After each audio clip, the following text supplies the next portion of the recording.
La chica sabe que el maquillaje aumenta la edad. Sí, pero depende de qué marca use.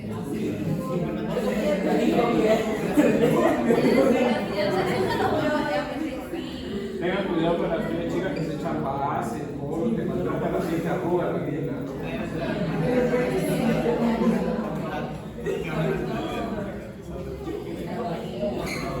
chicas hay un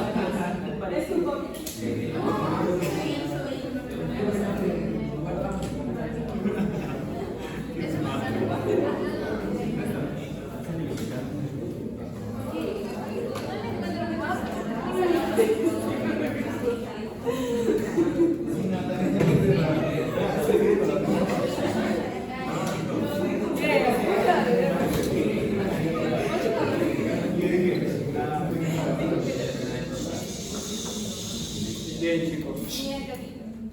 Bien. Aprovechen mientras sean jóvenes, juventud divino tesoro, como dice Rubén Darío, que viene de los griegos. Justo creo que sí les comenté que estaba leyendo las guerras médicas, ¿no? Y ahora estoy leyendo ya el segundo tomo. Muy interesante, la verdad. Me he dejado de comprar muchas cosas. Y hay algo que no sé si les llega a decir, creo que sí. Aparte de los Juegos Olímpicos que lo hacían desnudos, ¿no? Antes de la guerra decían, o sea, se van a ir a pelear, ¿no? Entonces se producía una gimnopedia. ¿Qué es eso, no? Es una especie de concierto, ¿no? De los muchachos. Es decir, están como un anfiteatro, la gente paga para ver a los muchachos cantar desnudos, ¿no? Los muchachos están cantando desnudos, ¿no? Entonces están ahí mirando, ¿no? Es que el griego admira el cuerpo joven, ¿no? Ahí hay la belleza, digamos, ¿no? Y a ellos más bien cuando van envejeciendo ya no lo consideran bello en general, ¿no? Esa es una cuestión muy griega que nos ha quedado a nosotros también, ¿no? Estamos occidentalizados en general, ¿no? Entonces, eso, ¿no? O sea, lo griego es muy sexual, ¿no? O sea, la gente cree que está con los sabios, acá todos están sexualizados en general, ¿no? Pero que también es la idiosincrasia, ¿no? O sea, ellos no están viendo, digamos, este aspecto, ¿no? ¿Cómo decirlo? Del cuerpo, ¿no? O sea, para ellos es muy normal, ¿no? En general, ¿no? Por ejemplo, justo también eso leí, yo sí sabía por tener de cultura general, por la carrera, pero ya con Heródoto lo confirmé, pues, ¿no? O sea, el hombre, digamos, tiene su relación normal, digamos, ¿no? Es con otro hombre, ¿no? Es lo normal, digamos, ¿no? No existía homosexualidad en la Chile. Más bien, el hombre con la mujer es visto más como una cuestión de reproducción, digamos, ¿no? Para extender a la familia, ¿no? Para diplomacia, digamos, ¿no? Es decir, venía pues un visitante, ¿no? Y entonces tenía que dar a tu esposa, algo así, ¿no? Pero esto era lo normal, digamos, ¿no? O sea, era normal. Entonces hay como una especie de escalón inferior, pero sin embargo, la mujer también puede establecer relaciones con las mujeres, ¿no? Como es Safo de Lesbos, por ejemplo, ¿no? Y ahí viene la palabra lesbiana, ¿no? Lesbos, por ejemplo, ¿no?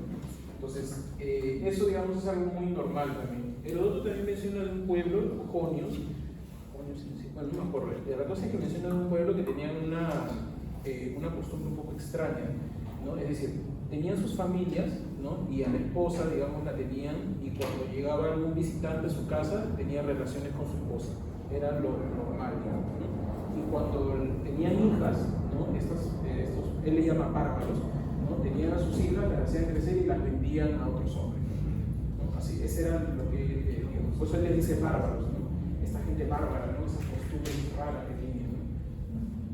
Eso es un poco, ¿no? Lo que relata, ¿no? Y también me sorprendí mucho, o sea, también sabía, pero no sé qué tanto, pero creí mucho en las profecías.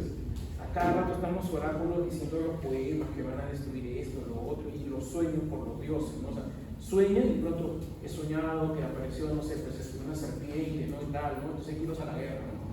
O sea, siempre están con esta idea de las profecías, ¿no? Es muy interesante. Cuando tengan tiempo, ya cuando sean profesionales, ¿no? Y tengas tiempo, ¿no? O como me dijo una amiga cuando le dije, oye, estoy viendo las guerras médicas, y me dijo, es un lujo leer las guerras médicas ahora, ¿no? O sea, que tú te pongas a leer, y dices, sí, pero me hago pesado.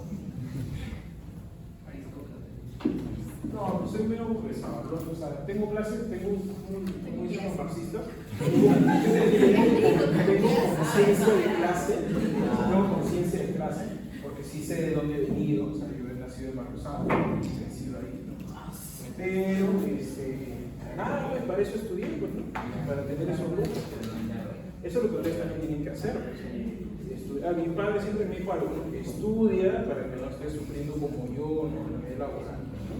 Bueno, él ya se convirtió en abogado, ¿no? Pero, o sea, yo también estudié y ahora vivo normal, ¿no? Me doy el lujo, me compro mis cosas, ¿no? No tengo un problema. No, felizmente no tengo.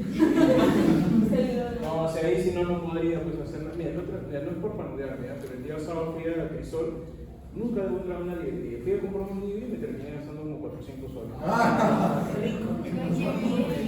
Pero me compro los libros porque no tengo aquí más dinero, pues me compro. Qué rico. Sí, no me estaba repitiendo, pero bueno, está en mi biblioteca que llamo. Sí, soy medio aburguesado. O sea, no lo puedo negar, soy medio aburguesado. Profe, ¿dónde lees? ¿Cuál es su hábito de leer? ¿En qué lugar? En mi cuarto. O sea, en el departamento en mi cuarto leo. O si no, por ejemplo, ahorita que tenía hueco de 2 horas, estaba leyendo. En el carro también. He retomado mi lectura de los carros, yo no leí. No, pero eso es para él. No, Yo sí. Depende. Yo antes podía leer en el carro, ya no puedo. Yo sí puedo. Sí, yo había perdido la costumbre. En el carro iba a dormir. Como si no lo Mira, yo creo que es darle una lectura al día, o sea, una hora al día. No sé que cuando usted, no quiero ofender a nadie, ¿no? Sé que a veces usted se va lejos a su casa, ¿no? Entonces ahí pueden estar también. Sí. Ahora, yo los entiendo también porque estoy seguro, porque eso pasa en la facultad. En nuestras propias casas no tenemos dónde estudiar, ¿no? A muchos no. Bueno, nos pasaba, ¿no? Ahora ya no nos pasa, pero yo me acuerdo que en la universidad yo iba a mi casa y parecía que mis padres no tenían en consideración. Yo estudiaba, el ambiente era chico, ¿no? Y mi papá ponía la radio a todo volumen. Y yo estaba así como separado, ahí cómo hago para leerlo, ¿no? Lo que yo les recomendaría es que lean, pues aquí no sé si se pueden quedar, ¿no? Es un problema. Ahora ya es normal, ¿no? Leo tranquilo en mi cuarto, pero sí es un problema, pues los comprendo. Pueden quedarse en la biblioteca central, ustedes pueden leer, ¿no? Si es que no tienen donde leer en su casa. Siempre almuercen, ¿sí? Eso sí, yo sí he sido un mal practicante de las comidas, ¿no? O sea, cuando yo estaba en la academia, yo no almorzaba, porque no teníamos dinero, pues, no teníamos dinero. Entonces, ¿qué comía? Pedazo de pan, así ya. Pero no es bueno, ¿no? Porque ahora yo sufro un poco del estómago, ¿no? Así que no es bueno. O si no, cuando estaba en la universidad, comía a veces en el comedor, pero a veces no se podía ir, por cuestiones de la clase, ¿no? Y algo que yo hice durante mucho tiempo y que no es bueno tampoco, o sea, comía, mi almuerzo era queque con pexi. Queque con pexi. Ni siquiera agua. No, pexi. Ahora tomamos, pero queque, pexi, como el ayunomé. Por eso no es bueno, chicos. Después algunos se lamenta, ¿no? Entonces, traten ustedes siempre de estudiar, ¿no? Traten de. No te preocupes si no ingresas ahora. O sea, esto siempre es un aprendizaje. La cuestión es, claro, en el examen general, ¿no? También, ¿no? Pueden entrar, pero nunca pierdan la fe. Yo no quiero un ciclo. ¿Cuántos años ya estás preparado? No voy a decir. Pero no se desanimen, chicos. Realmente entrar a San Marcos es toda una es estar en la familia y te saca de la pobreza. Lo puedo decir porque lo he vivido, ¿no? Te saca de la pobreza.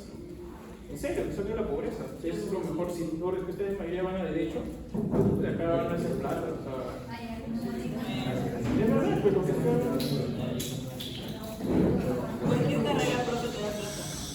Sí, depende de cómo te posiciones de contactos, ¿no? Yo he tenido una alumna acá que después se convirtió en mi amiga, que estudió Derecho, ahora trabaja en el Cuerpo Policial, gana bien, por ejemplo, ¿no? Estoy invitado a almorzar, ¿no? Ella pagó todo. Pero era así como usted, pues era mi alumna en la pre 2013, creo. De ahí a mí que entró, ¿no? A veces me la veía por la universidad, ya egresó, trabajó en el Cuerpo Judicial, trabajó bien, y así todo. La cuestión es son los contactos, chicos. En la universidad no sean plurales, no es como que puedes decirle ahora y te mueven, ¿no? No, tienes que hablar, tienes que. No, es que no sirve, la verdad. Tienes que ser muy social. O sea, sí tienes que hablar mucho, tienes que ser más social. En serio, Bien, chicos, vamos a ver Ñacatita. Esto se desarrolla en Lima, ¿no? En la casa de Don Jesús. Recuerda que Ñacatita, ¿no? O sea, representa bastante al teatro costumbrista, ¿no? Porque, digamos, es netamente limeño el costumbrismo, ¿no? ¿Por qué? Porque la cultura en general, ¿no? Se centra, digamos, en Lima, ¿no? Entonces, es muy representativo de ello, ¿no?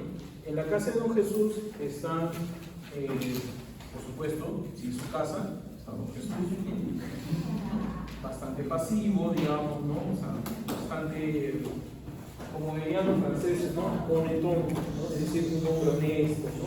O como diríamos en el argot popular, un buenón, ¿no? Un hombre buenón.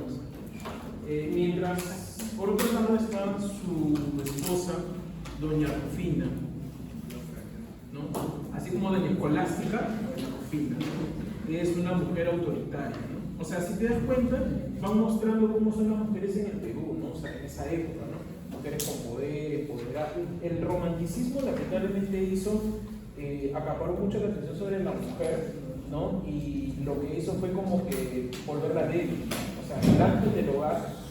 Cuidado, chicos, ¿qué pasó? No se jalen, por favor. Cuidado, chicos. Y la volvió, digamos, como un objeto decorativo. O sea, es como decir, no la puedes tocar porque es débil, ¿no? Le elevas hasta el máximo poder, pero lo estás poniendo como un objeto cosificado. Está cosificada la mujer y está ahí, ¿no? Entonces, y esta idea de que como ella es el ángel del hogar, entonces la mujer tiene que estar en la casa, ¿no?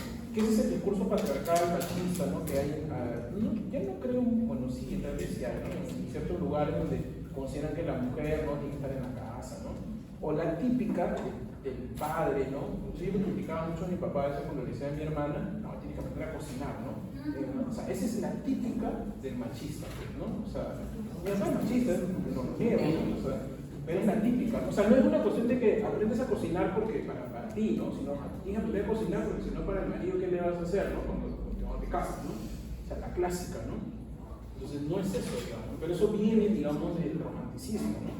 Entonces, siempre hay que deconstruirnos, chicos, en general, ¿eh? Porque sé que hay mucha gente patriarcal también, ¿no? O sea, incluso hasta las mismas mujeres son patriarcales, ¿no? Porque así han crecido con eso, es normal, digamos, que tengas esas actitudes, ¿no?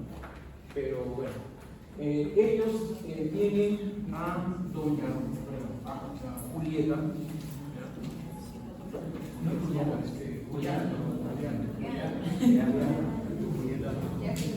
Lo que pasa es que Juliana, la madre es una esnovista. ¿Qué cosa es una esnovista? Arribista. O sea, ella quiere pretender lo que no es, ¿no? Entonces a su hija, que se llama Juliana, le parece un nombre muy simple, ¿no? Entonces le dice Juliano en francés, ¿no? Juliana, ¿no? Entonces ella se ha conseguido Doña Rufina. La familia no está bien, vive propio de lo español, viven de las apariencias, ¿no? Digamos, son unos clasemedieros venidos a menos, ¿no?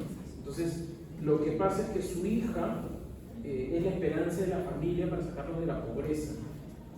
Yo he visto casos hasta el día de hoy que hay ese pensamiento, ¿no? Sí, la hija piensa que ella es la que tiene que sacar de la pobreza, ¿no? A la familia, ¿no? Casándose con alguien de plata, ¿no? Mira, hasta el día de hoy existe eso. Y la cuestión es que Doña Rufina, digamos, contrata a Ñacatita. La Ñacatita es la Celestina, ¿no?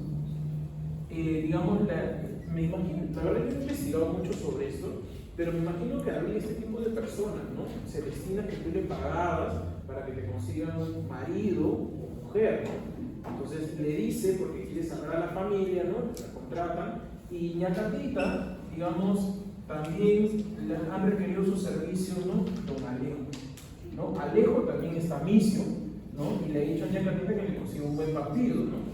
Entonces él cree, ¿no? Que casándose con Juliana va a salir, digamos, de la pobreza, ¿no? Pero ellos también están misios, ¿no? Entonces están viendo que están siendo engañados, ¿no?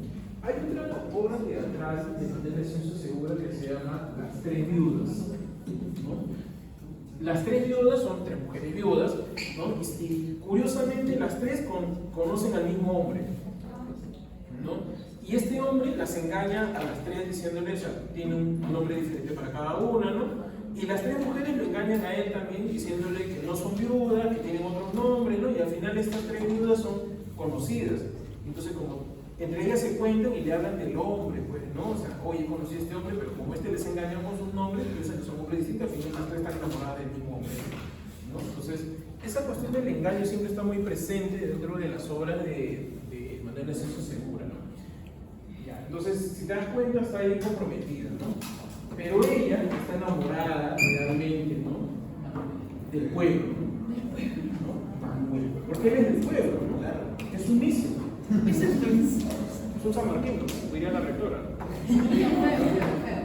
Entonces, ¿qué es lo que pasa? Ella está enamorada realmente de Manuel, pero doña Rufina quiere que se case con Alejo, prometida, ¿eh?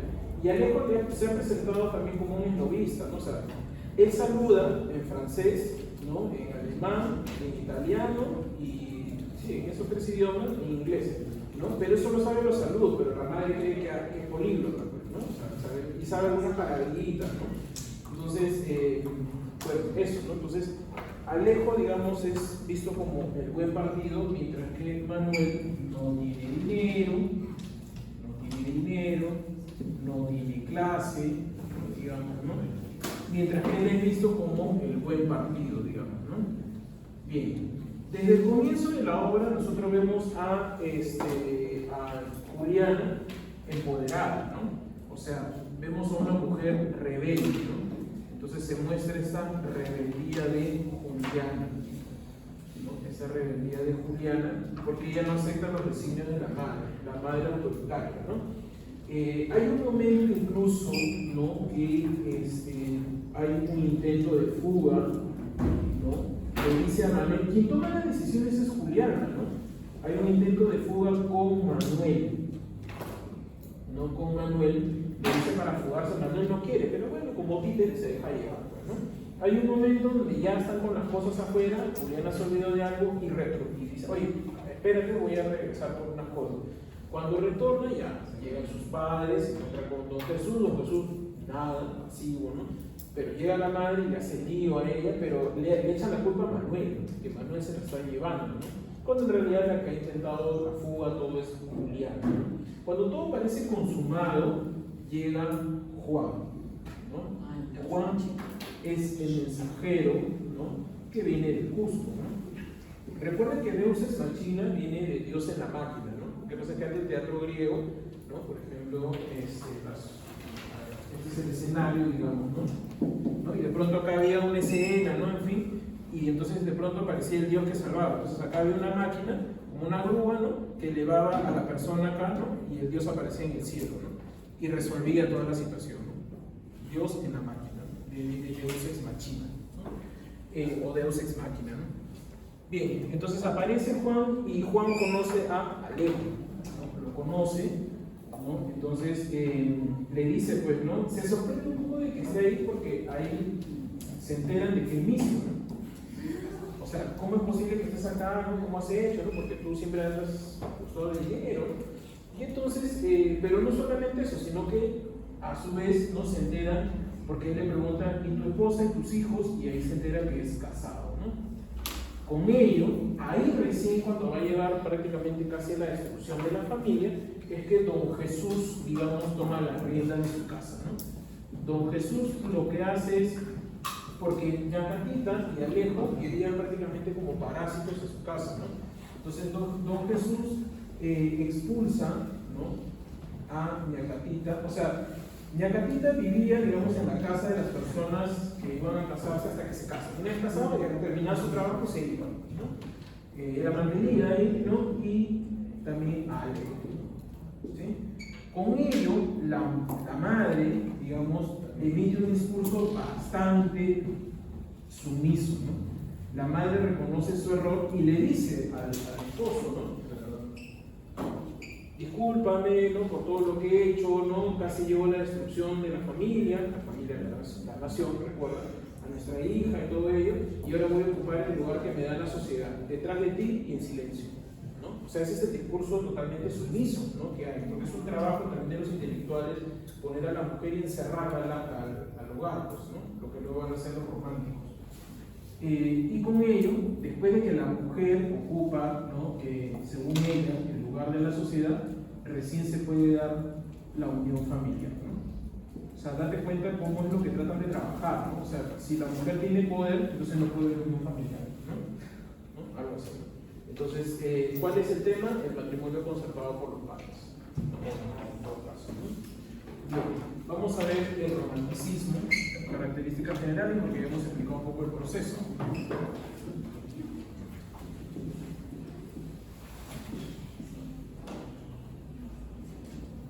El romanticismo peruano se da en un periodo de estabilidad, ¿ya?, estabilidad social, ¿ya?, que se da en el gobierno de Ramón Castilla. Luego de una guerra civil, ¿no?, entre los militares, ¿no?, cuando lee Peregrinaciones de una paria, ¿no?, ahí Flora Tristán habla justamente de las conspiraciones que hay en Arequipa, ¿no? O sea, en Arequipa era todo el polvorín, digamos, de los militares, y es ahí donde se produce justamente esta guerra, esta anarquía militar, como se le conoce, ¿no? Entonces, luego de esta guerra civil que vence Castilla y León, se produce el gobierno de Castilla y es uno de los primeros presidentes que termina su mandato, ¿no? Se reelige, cambia la constitución, en fin, ¿no?, se producen muchas cosas y entramos en una estabilidad. A este periodo se le conoce como la República del Guano, ¿no? ¿Por qué? Porque en Europa estaba, digamos, habían guerras, revoluciones, ¿no?, y necesitaban alimentos, entonces comienzan a comprar fertilizantes y encuentran las islas guaneras aquí, nos comienzan a comprar, nosotros no hicimos nada y comenzamos a vender, ¿no? Comenzó a entrar divisas y hubo una modernización de la ciudad, ¿no?, de Lima sobre todo, ¿no? Entonces parecía que estábamos creciendo, ¿no?, hasta que ocurre, ¿no?, o mejor dicho, como siempre nos disparamos a los pies, ¿no?, y se produce una prosperidad falaz, ¿no?, como diría Basadre. ¿Por qué? En primer lugar, comienza a engrandecer la burocracia, ¿no?, la burocracia del pueblo, ¿no?, perdón, del Estado. O sea, muchos amigos, ¿no?, comienzan a entrar parte del Estado, ¿no? Como ahora, ¿no?, tú vas a estar al rectorado, o sea, cuando a veces he ido a ver por qué se retrasa mi pago, voy, les juro, ya, digamos así, en este ambiente, todas las mesas están llenas que ven los papeles, y mi recibo va a esta mesa, hacen un sello, va a la otra mesa, sello, todo sello, ¿no? O sea, todo supone un cargo, ¿no? Digamos, el cheque, entre comillas, ¿no?, tiene como 30 sellos, ¿no? O sea, es así cuando crean burocracia, ¿no? Entonces, eso, en Estados Unidos, por ejemplo, los trenes, la construcción de los trenes, se hicieron para colonizar, ¿no?, expandir, digamos, el poder de Estados Unidos en contra de los indios, ¿no?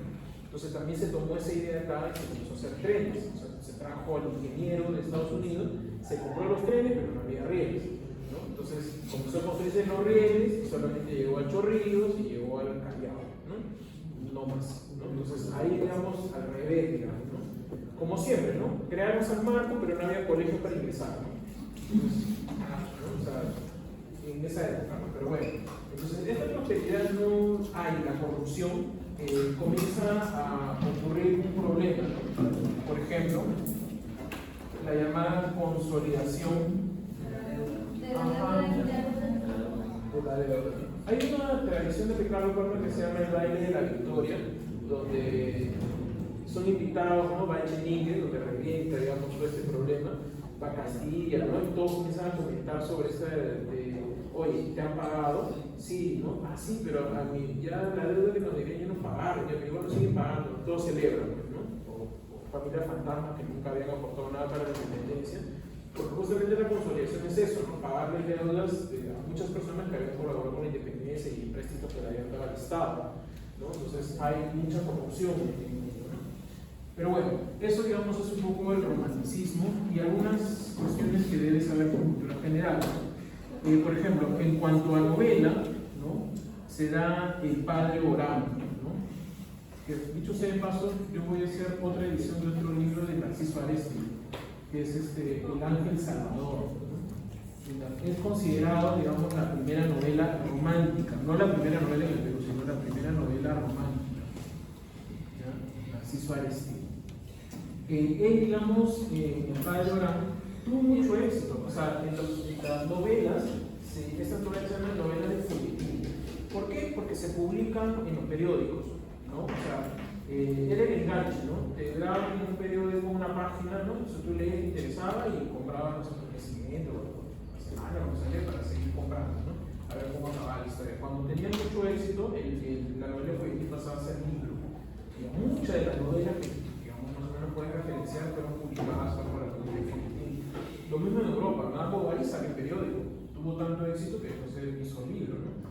Entonces, El Padre Orán, ¿no? Esta novela tiene la influencia inglesa. Yo creo que les mencioné de una novela que se llama El Monje, de Lewis, ¿no? Que es una novela que cura un poco, ¿no? O sea, es un sacerdote, casi como un santo, ¿no? Que una chica la secuestra, ¿no? Y la somete a actos sadomasoquistas, ¿no? Es lo mismo que pasa en El Padre Orán, ¿sí? En el caso del teatro, ya les mencioné, ¿no? El Poeta Cruzado. Cuando salga, pueden leer el libro para que puedan leerlo. El Poeta Cruzado, ¿no? Considerado el primer teatro romántico, ¿no? La historia de Teobaldo con Florinda, ¿no? Él es un trovador, poeta, misio, ¿no? Que no puede ser aceptado entre la clase social. Luego en poesía.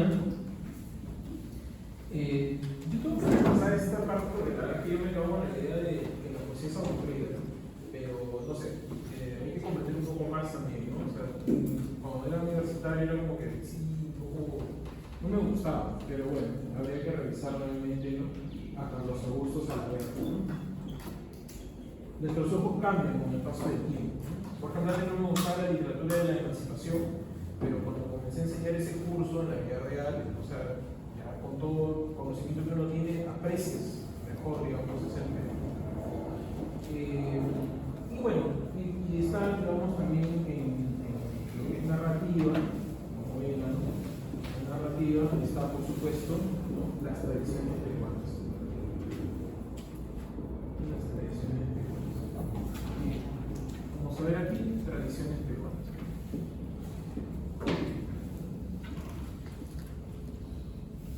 Ahora, ¿cuál es el problema de las tradiciones peruanas? Hay historias muy interesantes, pero hay un pequeño problema cuando lo que pasa es que Palma utiliza mucho argot, mucho coloquialismo, mucho lenguaje informal. Las tradiciones se publicaban como las novelas, ¿no? Se publicaban en los periódicos, en el comercio, etc. Entonces, está hablando a un público masivo que tiene una educación más o menos, ¿no? Pero recuerda también que es un público, digamos, el cual tú tienes que hablar como habla, ¿no? Entonces hay mucha jerga, muchos refranes, frases populares, ¿no? Que para la época la gente sentía que era parte de ello, ¿no? Pero 150 años después tú ya no entiendes qué cosas significan ciertos términos, ¿no? Creo que les puse, ¿no? Por ejemplo, mi chica, ¿qué quiere decir? ¿Saben qué significa mi chica? Mi chica, exacto, mi chica. En los años 50 se hablaba mucho de esto. El void. ¿Qué es void? ¿Qué crees que es void? Void. ¿Me voy? ¿Te voy?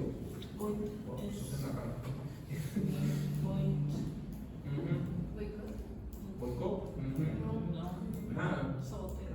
¿Soltero? No. Ya, imagínate que encuentres así y dices, vamos al void. El void es un bar.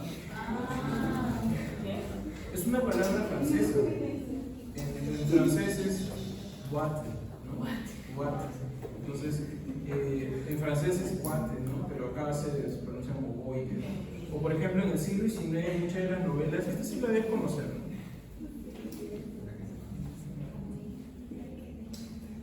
Toilette. Vale, correcto. Vale. No es muy usado, ¿no? Toilette. Entonces, eso, digamos. Ya, imagínate así la carga. No creo que te dicen, ¿no? Si te dicen la frase, no te preocupes, haz de tripas corazón. ¿Qué crees que significa? Haz de tripas corazón. Más o menos, ¿no? O sea, de lo malo saca lo bueno, algo así. Haz de tripas corazón. Ah, claro. Ya, pero imagínate con esa frase te pierdes un poco, pues, ¿no? Y eso que hay frases peores todavía, ¿no? Que uno no va entendiendo, digamos. Ese es el problema de Palma. A mí no me gusta mucho, tengo que volver a releerlo, amiga, porque no he leído todo, por supuesto, pero las que leí me gustaron algunas y otras no. Me gustaba más las que estaban en un lenguaje más formal, digamos, ¿no? Bueno, las tradiciones peruanas están divididas en dos partes, ¿no? Mejor dicho, está construido, ¿no?, de dos elementos. Primero, la leyenda romántica, más un cuadro de costumbres, ¿no? Más un cuadro de costumbres.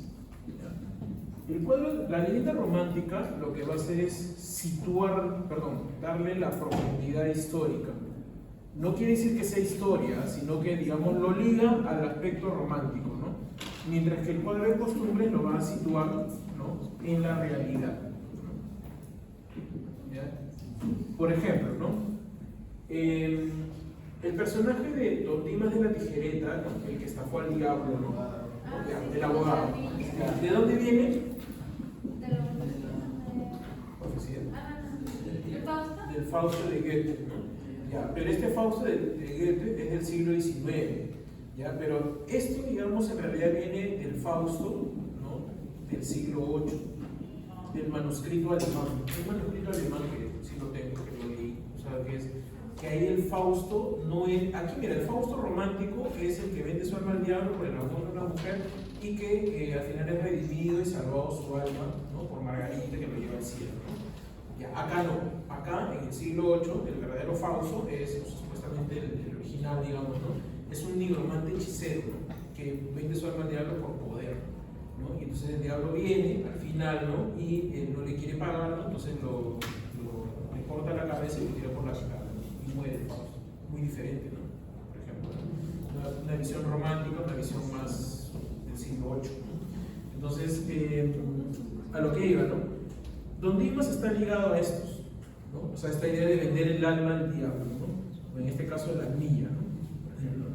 Entonces, ¿qué es lo que pasa? Se liga a la profundidad histórica. Recuerda que el romanticismo es ligar al aspecto histórico, pero al hacer el cuadro de costumbres está poniéndolo dentro de nuestro contexto, porque si no se vería exótico, pues, ¿no? Entonces, el abogado que estafa, ¿no?, digamos, con este diminutivo, ¿no?, que hablan los peruanos, Armilla, por ejemplo, ¿no?, y el diablo viene y es estafado, ¿no? Porque la Armilla es una especie de camisón, ¿no? Entonces el diablo lo lleva al infierno, y en el infierno, con mucha palabrería, citando al río mundo, como San Agustín, Aristóteles, etc., logra ganar el juicio a los demonios, ¿no? Y lo dejan libre, ¿no? Entonces, eso, digamos, un poco es las características. Las tradiciones peruanas es la conjunción, o la tradición de una conjunción, digamos, de estos dos elementos, ¿ya? Esto es la tradición, ¿ya? Bien. Características, como ya te mencioné, como se publica en los periódicos, siempre vas a encontrar un diálogo entre el narrador y el lector. Te habla constantemente, ¿no? Lector, te voy a presentar esta historia, ¿no? Lector, ya te aburriste, ahorita va a venir algo interesante, ¿no? Siempre hay constante diálogo, ¿sí? También está la oralidad, ¿ya? La oralidad, digamos, ¿no? Digamos, encuentras frases populares, ¿ya? Está hecho de refranes muchas veces, ¿no? Giros criollos, ¿no? Es decir, palabras, ¿no? ¿Cómo le dices al policía? Todo, correcto, todo. Giros criollos. Bien, ¿qué más? ¿Qué más? El humor, ¿no? El humor dado con los chistes criollos, ¿no? Chistes. Y por supuesto los chismes, ¿no? Siempre dice esta historia contada por las abuelitas en las iglesias, estas mujeres chismosas, ¿no? Siempre está ligando esa cuestión del chisme. Recuerda que la tradición carece de perspectiva histórica, ¿no? Es decir, no puedes tomarlo como como historia, ¿no? Porque desde Heródoto ya había dado cuenta del porqué, ¿no? O sea, siempre también escuchaba eso. O sea, la historia de Heródoto, ¿no? O sea, él relata la historia de los grandes hombres. O sea, te habla de Ciro, de Jerjes, ¿no? De Clístenes, de Pericles, ¿no? Él no es lo que habla, digamos, de lo que se está yendo a pelear, ¿no? La historia siempre es la historia de los grandes personajes, ¿no? En cambio, ¿qué es lo que él hace? Palma habla de las anécdotas, ¿no? Es decir, Palma, Ricardo Palma, está ligado, digamos, al romanticismo, ¿ya? A ver, primero está ligada al romanticismo, ¿ya? Al romanticismo por la cuestión histórica, ¿ya? Pero esta historia está ligado, digamos, a las anécdotas y bastante subjetivo, digamos, ¿no? Bien, por otro lado, con Palma hay una deformación, por decirlo de alguna manera, una idealización de la colonia, ¿no? Entonces hay muchas historias de la colonia que no son ciertas como las aparentemente.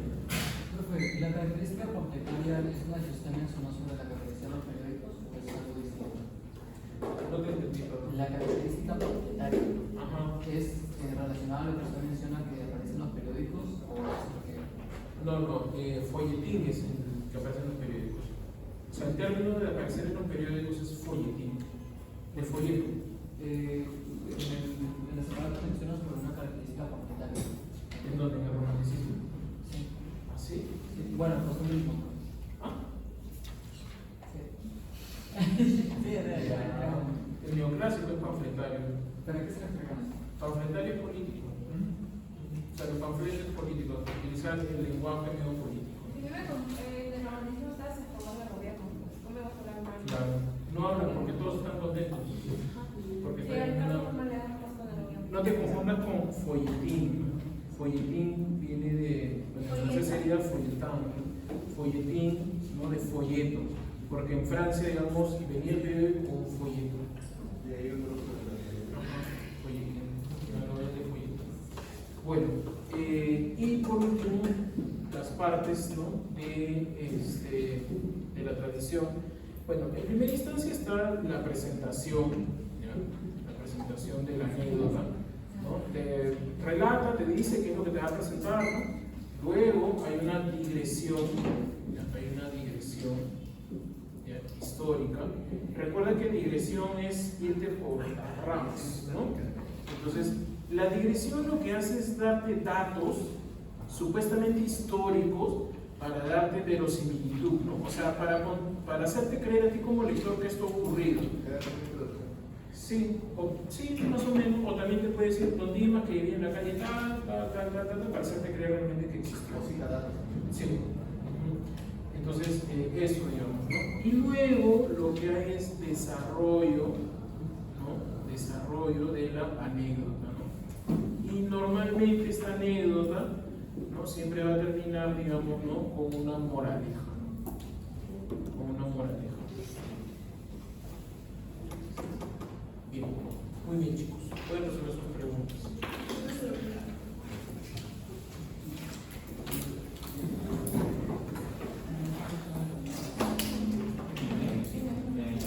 Hola.